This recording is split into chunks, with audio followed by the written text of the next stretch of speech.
Big boss के घर के बाहर जाने के बाद क्या सच में लेनी पड़ती है थेरेपी? आखिरकार क्या कुछ ऐसा खुलासा किया है आसिम रियाज के भाई उमर रियाज ने? आसिम रियाज के बारे में क्या कुछ है पूरी खबर, चलिए मैं बताती हूँ आपको इस वीडियो में। हेलो फ्रेंड्स, आपको बता दूं कि बिग बॉस सीजन 15 के घर में लाइव अपडेट के दौरान सभी कंटेस्टेंट्स तैयारी कर रहे हैं नए टास्क के लिए, जिसमें कि बातचीत के दौरान ये खुलासा हुआ है कि बिग बॉस का असर हमारे माइंड पर इस तरह पड़ता है कि घर के बाहर जाने के बाद हमें इन चीज़ों से बाहर निकलने के लिए कई थेरेपीज भी लेनी पड़ती है। हुआ ये था कि नेहा वसीम और साथ ही साथ उमर रियाज एक दूसरे से बातचीत कर रहे थे और नेहा वसीम कह रही थी कि तुम्हारा भाई तो ऑलरेडी आ चुका है बिग बॉस में, तो क्या तुम्हारे भाई ने तुम्हें नहीं बताया कि यहाँ पर जितने भी मेकअप्स होते हैं, जो भी हेयर स्टाइलिस्ट होते हैं, वो सभी कुछ खुद से करने पड़ते हैं।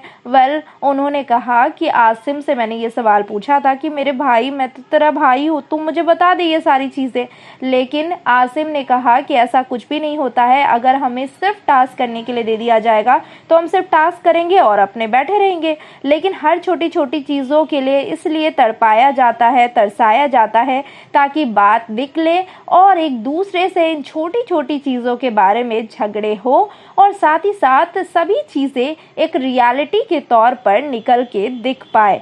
इस बात का डिस्कशन करते हुए उमर रियाज ने एक ऐसी बात बोल दी जिसे सुनकर आप भी दंग रह जाएंगे।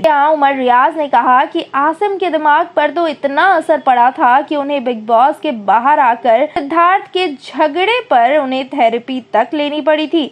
आपको बता दूं कि इस बात के बाद सारी की सारी बातें म्यूट कर दी गई। शायद लाइव अपडेट में दिखा दिया जाए, शायद एपिसोड में दिखा दिया जाए, लेकिन फिलहाल लाइव अपडेट में आगे की सारी कन्वर्सेशंस म्यूट कर दिए गए।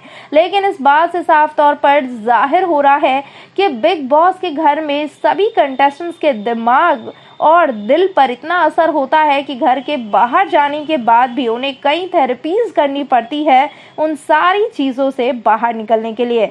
आपका इतने बड़े खुलासे पर क्या कुछ कहना है, क्या कुछ आपका रिएक्शन है, हमें कमेंट सेक्शन में ज़रूर बताइए।